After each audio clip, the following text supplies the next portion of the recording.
Hello friends, तो स्वागत है आप सभी लोगों का सोलो लेवलिंग के एपिसोड नंबर 6 के अंदर। तो जैसा कि हम लोगों ने लास्ट वाले एपिसोड में देख लिया था, जिनू स्पाइडर मॉन्स्टर को मारने के लिए अपना डैगर निकाल लेता है और कहता है कि ये मेरा है। तो इस एपिसोड की शुरुआत में लोग देखते हैं जिनू को, जो कि स्पाइडर मॉन्स्टर के ऊपर अपने डैगर से अटैक कर देता है। जिनू के इस अटैक से स्पाइडर मॉन्स्टर जो होता है वो भी थोड़ा सा घायल हो जाता है, जिसको देखकर यो जिन हू काफी ज्यादा हैरान होता है और कहता है क्या क्या ये ई रैंकर है। और एक बार फिर से जिनू अपने डैगर की मदद से उस स्पाइडर मॉन्स्टर के ऊपर फिर से अटैक करता है और इस अटैक में भी वो स्पाइडर मॉन्स्टर का एक जो पैर होता है उसमें कट मार देता है। स्पाइडर मॉन्स्टर को काफी ज्यादा पेन होता है। जिनू अपने मन में सोच तो कहता है कि इसकी स्किन काफी पतली है, अगर मेरे को इसको नुकसान पहुंचाना है तो मेरे को जितना ज्यादा हो सके इसके शरीर में अपना जो डैगर है उसको घुसाना होगा। जिनू जब कुछ सोच ही रहा होता है तभी जो स्पाइडर मॉन्स्टर होता है उसके ऊपर अटैक करता है। जिनू उसके अटैक से बच जाता है और अपने मन में सोच तो कहता है कि इसके पास 8 पैर हैं, तो यहाँ पर कोई भी ब्लाइंड स्पॉट नहीं है, ये मेरे को हर जगह ढूंढ सकता है, मेरे ऊपर हर जगह से अटैक कर सकता है और इसके हर एक अटैक काफी ज्यादा पावरफुल है। तो मेरे को इसके अटैक से बचना होगा, मेरे को थोड़ा सा टाइम लगा के इसके एकदम पास जाना होगा और पास जाने के बाद इसके ऊपर अटैक करना पड़ेगा। इस तरफ हम लोग जिन हो को देखते हैं जो कि काफी ज्यादा हैरान होता है जिनू के इस अटैक से। जिनू अपने मन में सोचते कहता है क्या क्या ये ई रैंकर है, ऐसा हो ही नहीं सकता। पर गिल्ड के अंदर इसने जो अपनी रैंक सबमिट की है वो तो जरूर ई ही थी। जिस तरीके से ये मूवमेंट्स दिखा रहा है, जिस तरीके से ये स्पाइडर मॉन्स्टर के ऊपर अटैक कर रहा है, उससे तो नहीं लग रहा कि ये ई रैंकर है, कहीं ये फॉल्स रैंकर तो नहीं है। जिसके बाद हम लोग को फॉल्स रैंकर्स के बारे में बताया जाता है। कुछ ऐसे हंटर्स होते हैं जो कि अपनी मैजिकल पावर की परसेंस को कंट्रोल कर सकते हैं और इसीलिए शुरुआत में वो अपनी रैंक को काफी ज्यादा कम दिखाते हैं। और ऐसे हंटर्स जो कि अपने मैजिकल पावर के ऊपर कंट्रोल करके अपनी रैंक को कम दिखाते हैं, उन्हें कहा जाता है फॉल्स रैंकर्स। लेकिन प्रॉब्लम ये है, जो ज्यादातर फॉल्स रैंकर्स होते हैं वो साइकोपैथ होते हैं और किसी को मारना उनकी हॉबी होती है। और इस तरफ हम लोग जिनवो को देखते हैं जो कि काफी तेजी से स्पाइडर मॉन्स्टर के ऊपर अटैक कर रहा होता है जब भी उसको मौका मिलता है तो, और वो ऐसे ही कर करके काफी ज्यादा घायल करता है स्पाइडर मॉन्स्टर को। जिनवो ये सब कुछ देख कर तो अभी भी हैरान होता है और रोते हुए कहता है कि आखिरकार मैं इस जगह पे आया क्यों फादर, और ऐसा कह कर रोने लग जाता है। इस तरफ हम लोग जिनवो को देखते हैं जो कि अपने मन में सोचते हुए कहता है कि मेरे को बॉस से फाइटिंग करते हुए कितना समय होगा, 5 मिनट नहीं 10 मिनट। अरे नहीं, मेरी स्टेमिना काफी ज्यादा कम होता जा रहा है और मैं इससे काफी ज्यादा डैमेज भी नहीं ले सकता हूँ। जिनवो अपने फटीग लेवल को चेक करता है जो कि 57 होता है, जिसके बाद जिनवो कहता है जितना ज्यादा मेरा फटीग होगा मेरी स्पीड उतनी ज्यादा ही कम हो जाएगी और अगर मैं इसी तरीके से लड़ता रहा तो मैं ज्यादा देर तक नहीं लड़ पाऊंगा। अब मेरे पास जीतने का सिर्फ एक तरीका है, इस डैगर की स्पेशल एबिलिटी का इस्तेमाल करना। जिन्हों स्पाइडर मॉन्स्टर देखता है और अपने मन में सोचते कहता है रेड का जो सबसे बेसिक चीज होती है वो ये होती है कि आपको वीक पॉइंट्स ढूंढने हैं। और नॉर्मली किसी भी लिविंग क्रीचर का जो वीक पॉइंट होता है वो होता है उसका हेड, और उसके हेड में जो सबसे वीकेस्ट जगह होती है वो होती है उसकी आंख। जिन्हों उसके आंख के ऊपर अटैक करने के लिए तैयार हो जाता है, लेकिन तभी जो स्पाइडर मॉन्स्टर होता है उसके ऊपर एसिड से अटैक करता है, जिसको देखने के बाद जिन्हों पीछे हटते हुए कहता है कि एसिड, ओ इसने अपना ट्रम्प कार्ड छिपा के रखा था। जिसके बाद जिन्हों वो अपने मन में सोचते हुए कहता है कि मेरा समय खत्म हो रहा है, मेरे को जल्द से जल्द इसके ऊपर अटैक करके इसको खत्म करना होगा, ये सब मेरे को बहुत ज्यादा तेजी से करना होगा। जिसके बाद जिन्हों वो अपने स्प्रिंट पावर का एक्टिवेट कर लेता है और बहुत ज्यादा तेजी से उसके ऊपर अटैक कर देता है, जिसको देखकर तो जिनहू जो होता है वो कहता है क्या इसने अपनी स्पीड इतनी तेजी से कैसे बढ़ा ली। और इस तरफ जो जिनहू होता है वो वहाँ पर स्पाइडर मॉन्स्टर के करीब में पहुंच जाता है और अपने डैगर से उसके ऊपर अटैक कर देता है। इसके बाद जिनहू के डैगर की जो पावर होती है, स्पेशलिटी होती है जो कि पैरालाइज करने की होती है,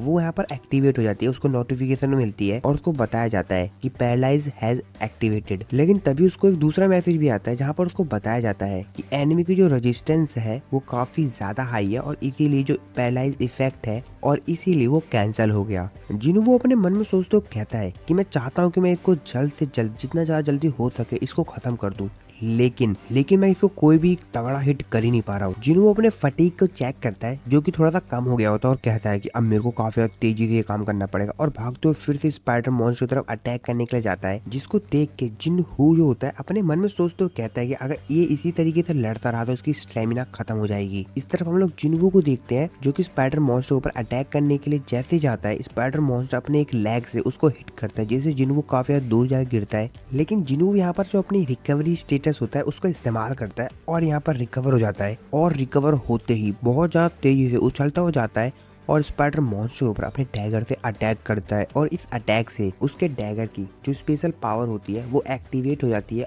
और इसके बाद जिन्हू को नोटिफाई करके बताया जाता है कि पैरालाइज इफेक्ट जो है वो एक्टिवेट हो गया है और तुम्हारे दुश्मन की हर एक सेकंड में 1% हेल्थ कम होती जाएगी और स्पाइडर मॉन्स्टर जो होता है की जो हेल्थ होती है काफी तेजी से खत्म हो रही होती है और फिर फाइनली स्पाइडर मॉन्स्टर मर जाता है।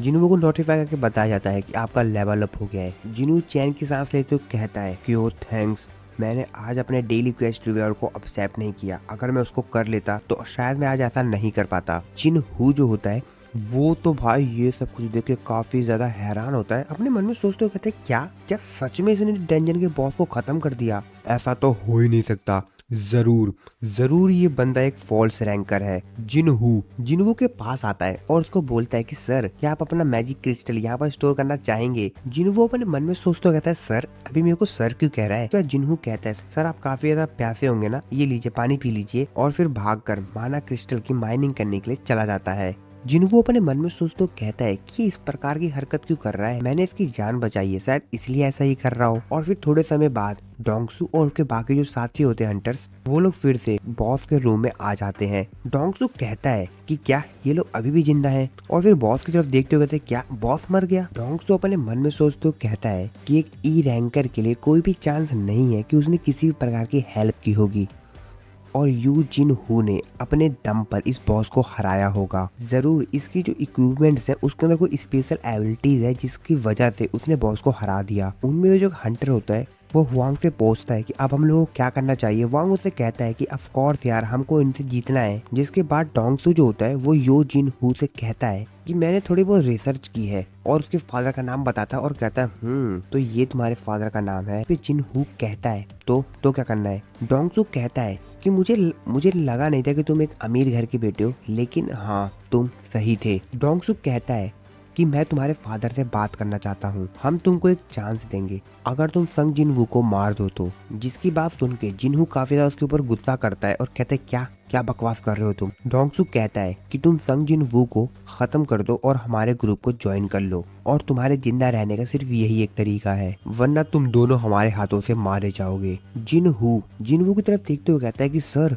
क्या करना है, पर जिन्हू तो यहाँ पर कोई भी रिप्लाई नहीं दे रहा होता है। जिसके बाद जिन्हू जो होता है अपने इक्विपमेंट्स को लेकर रेडी होता है और कहता है कि ठीक है मैं जिन्हू की साइड हूँ और तुमको हम दोनों से फाइट करनी पड़ेगी। डोंगसू जिन्हू को देखते हुए कहता है कि क्या तुमने कभी किसी इंसान को मारा भी है। जिन्हू जो होता है वो थोड़ा बहुत डर रहा होता है, लेकिन उसके पीछे जो जिन्हू होता है उसको तभी एक विंडो पॉपअप होती है जिसमें उसको बताया जाता है कि एक इमरजेंसी क्वेस्ट आया है, जिसमें जिन्हू को बताया जाता है तुम्हारे आसपास कुछ लोग हैं जिनका इरादा प्लेयर को खत्म करना है, जो कि प्लेयर का मर्डर करना चाहते हैं, तो उनको खत्म करो और अपनी सेफ्टी सिक्योर करो, और अगर इस क्वेस्ट को पूरा नहीं किया जाएगा तो रिजल्ट के तौर पर पेनल्टी लगाई जाएगी। तभी वो लोग जिन्हू के ऊपर अटैक कर देते हैं, जिससे जिन्हू काफी दूर जाकर गिरता है और जिन्हू अपने मन में सोचते हुए कहता है कि आखिरकार क्यों। जिन्हू अपने पास में भी जितनी भी चीजें होती हैं उनको याद करते हुए कहता है कि मैं ये नहीं भूल सकता, और अभी तक मैं गलत सोचता था। कई बार मैं डंजन के अंदर गया, मैंने अपनी जो लिमिट थी उसको भी क्रॉस किया और मैं काफी ज्यादा घायल हुआ, लेकिन मैं फिर भी बार बार डंजन में जाता रहा। लेकिन अब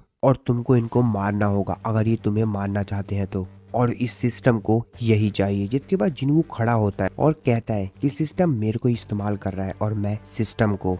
जिन्हू उनकी तरफ बढ़ते हुए कहता है कि अगर तुम लोग हंटर्स हो तो मैं तुम लोगों से कहना चाहूंगा कि शिकार होने के लिए तैयार हो जाओ। डोंगसू के ग्रुप में से जो एक हंटर होता है वो जिन्हू को देखते हुए कहता है कि सर इसको मैं संभाल लूंगा, और जिन्हू के पास जाता है, लेकिन जिन्हू अपने डैगर से उसके ऊपर अटैक करके उसको खत्म कर देता है। जिन्हू के सामने उसकी विंडो बताती है उसको अभी भी तुमको 7 एनिमीज को मारना है और तुमने एक एनिमी को खत्म कर दिया है। डोंगसू और बाकी हंटर्स ये सब देख के काफी ज्यादा हैरान होते हैं। डोंगसू अपने मन में सोचते कहता है कि आखिरकार एक ई रैंक का हंटर ऐसा कैसे कर सकता है, और उसके ऊपर चिल्लाते हुए कहता है कि तुमने कैसे किया, तुम्हारे पास ये डैगर कहाँ से आया। जिन्हू कहता है मैंने एक ह्यूमन को मारा है, हालांकि मेरे को ये ऑर्डर सिस्टम ने दिया था, लेकिन मैं ये फैक्ट नहीं भूल सकता हूँ कि असल में मैंने उन्हें मारा है, और अगर मैं इन्हें नहीं मारता तो ये मुझे मार देते, तो मेरे को ये करना ही पड़ेगा। और अगर सिर्फ स्ट्रॉन्ग ही सरवाइव कर सकता है और ऐसा कहने के साथ जिनवू काफी ज्यादा गुस्से में उन लोगों की तरफ बढ़ता है, जिसका गुस्सा देख के डोंगसू और के बाकी जो हंटर्स होते हैं वो भी एक एक करके जिनवू के ऊपर अटैक कर रहे होते हैं तो खत्म करने के लिए। लेकिन जिनवू जो होता है वो उन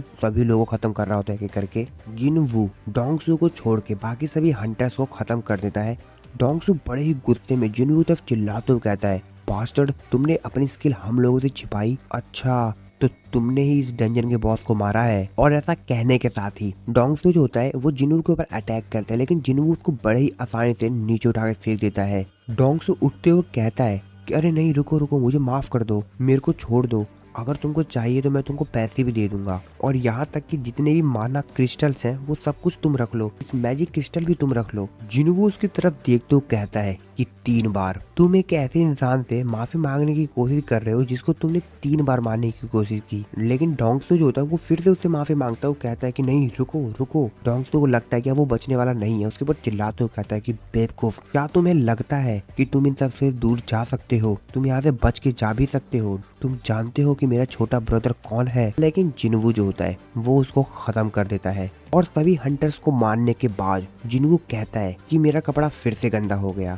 ये साइज मेरे को मैच नहीं करती थी, तो मेरे को लगता है कि मेरे को नए कपड़े ले लेने चाहिए। जिनहू जो होता है वो ये सब कुछ देख के इतना डर जाता है कि उसकी हालत खराब हो जाती है और वहाँ पर उल्टी करने लग जाता है। जिनवू जो होता है वो जिनहू से कहता है कि हमने डंजन के बॉस को हरा दिया है, तो डंजन अब बंद होने वाला है, चलो यहाँ से जल्द निकलते हैं। अगले सीन में हम लोग वॉशिंगटन का सीन देखते हैं, जहाँ पर एक बंदा सो के उठता है और कहता है कि काफी बेहतरीन सुबह है, लेकिन कोरिया में क्या समय हुआ होगा, मेरी आंखें काफी ज्यादा सूखी हुई हैं, क्या मैंने कोई बुरा सपना देखा? अगले सीन में हम लोग हेडक्वार्टर का सीन देखते हैं। मैनेजर चियोल के पास एक असिस्टेंट आता है और उसको बताता है कि एक सी रैंक डंजन के रेड में 8 लोग मारे गए हैं और उनमें से 2 लोग बच भी गए हैं, और जो लोग बच गए हैं वो डी और ई रैंक के हैं। जिसकी बात सुन के मिस्टर चियोल जो होते हैं फटाफट जो यहाँ पर उनको नोटिस आया होता है उसको पढ़ते हैं। वहाँ पर वो देखते हैं, जहाँ पर कहते हैं क्या ये कोई कॉमन बात तो नहीं है। और जब वो ये बात पढ़ते हैं कि डी और ई रैंक के जो हंटर थे वो वहाँ से भागे नहीं थे, उन्होंने डंजन को क्लियर करा था। ये बात सुन के वो थोड़ा सा आश्चर्य में होते हैं। असिस्टेंट उनको बताता है कि जो एक डी रैंक का हंटर था जो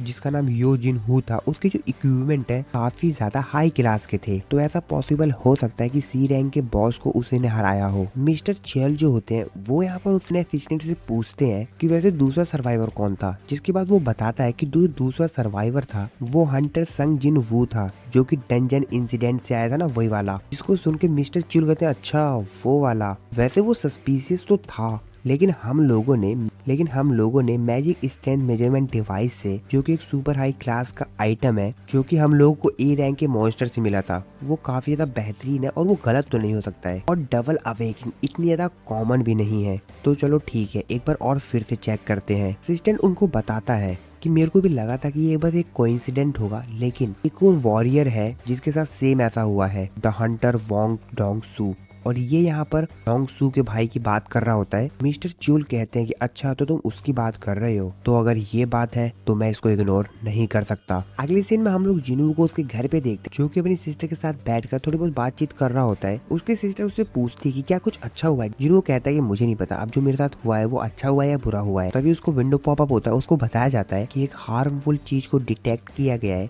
जिनू अपने मन में सोचते हुए कहता है कि सिस्टम में जो मेरे को स्पेशल एबिलिटी दी है उसकी वजह से अल्कोहल भी प्यूरिफाइड हो जाता है। जिनू यहाँ पर थोड़ी बहुत बातचीत वगैरह करता है कि किस तरीके के बाद काफी बेहतरीन एबिलिटी मिली है उसको सिस्टम से। ये एक एबिलिटी की वजह से लास्ट टाइम उसने जो अपना पैर खो दिया था डंजन में, वो दोबारा से रीजनरेट हो गया है। पर जिनू जो होता है खड़े होकर वहाँ से जाने लग जाता है। उसकी सिस्टर उससे बोलती है अगर तुम ये सब कुछ नहीं खाने वाले हो तो क्या मैं इसे खा लूं? जिसपे जिनू कह देगा अरे हाँ बिल्कुल। उसके बाद जिनू जो होता है अपने रूम में चला जाता है, वहाँ पे वो रसाका वेनम को निकालता है और पूरे रसाका वेनम को खा जाता है और कहता है ये तो काम कर गया। और तभी उसकी जो सिस्टर होती है वो उसके रूम में आके उसको बताती है क्या तुम किसी यू जिनहू को जानते हो? हमारे फोन पर उसकी कॉल आ रही है। इस दिन में हम लोग जिनहू को देखते हैं जो कि एक कैफे में जाता है जिनहू से मिलने के लिए। जिनहू उसको देख कर कहता है कि सर आइए। जिनवू उससे कहता है मेरे को लगा नहीं था कि हम लोग दोबारा मिलेंगे। जिसके बाद जिनवू उसको बताता है तुमने जो मेरे साथ सारे मैजिकल क्रिस्टल शेयर किए थे मैंने उससे थोड़े बहुत पैसे कमा लिए और तुम शांत रहे, जिससे अभी तक कोई भी प्रॉब्लम नहीं हुई। जिनवू और जिनहू आपस में थोड़ी बहुत बातचीत करने लग जाते हैं। जिनवू जिनहू से कहता है कि वैसे तुमने मेरे को यहाँ पे बुलाया क्यों है।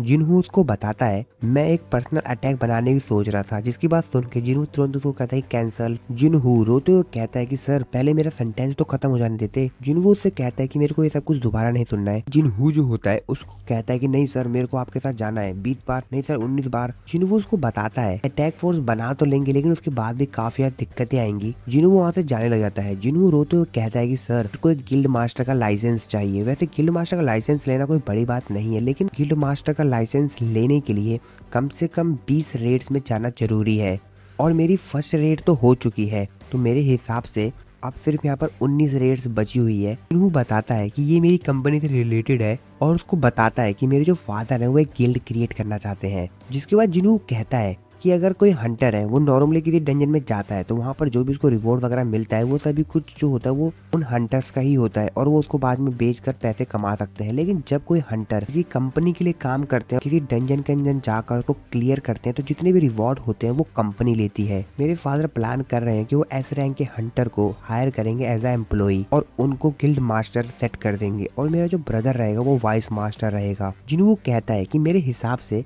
हमारी कंट्री में 9 एस रैंक हंटर्स हैं। जिसके बाद ये दोनों आपस में थोड़ी और बातचीत वगैरह करते हैं, लेकिन जिनवू मान ही नहीं रहा होता है। जिनवू उससे कहता है कि सर ये तो पक्का है कि आप एक फॉल्स रैंकर हैं, मतलब मेरा मतलब ये है कि आप अपनी एबिलिटीज को छुपा रहे हैं और ये मेरे द्वारा हमेशा छुपा के रखी जाएगी, किसी को बताऊंगा नहीं मैं। और अगर तुम ये प्लान कर रहे हो कि तुम अपनी एबिलिटी को छुपाओ और रेड करो, और अगर हाई रैंक हंटर्स के साथ रेड किया जाए तो उनकी जो अचीवमेंट्स होती हैं वो थोड़ी सी कम होती हैं। ई रैंक के हंटर्स के साथ अगर रेड की जाए तो उसके रिवॉर्ड्स जो होते हैं थोड़े से हाई होते हैं। जिनवू उसको यहाँ पर काफी ज्यादा समझाता है और कहता है कि सर ज्वाइन कर लो और फिर फाइनली जिनवू भी मान जाता है और उसे कहता है कि मेरे को ज्वाइन करने के लिए क्या करना पड़ेगा, और वो कहता है कि ये रहा सर। जिनवू उस पेपर को देखता है और कहता है ये क्या है, और ये चीज देख कर जिनवू थोड़ा सा आश्चर्य में होता है और इसी के साथ हमारा ये वाला जो एपिसोड है यहाँ पर खत्म हो जाता है। तो दोस्तों अगले एपिसोड को देखने के लिए चैनल को सब्सक्राइब जरूर से कर देना, वीडियो को लाइक कर देना। मिलता हूँ मैं आपको अपनी नेक्स्ट एपिसोड में।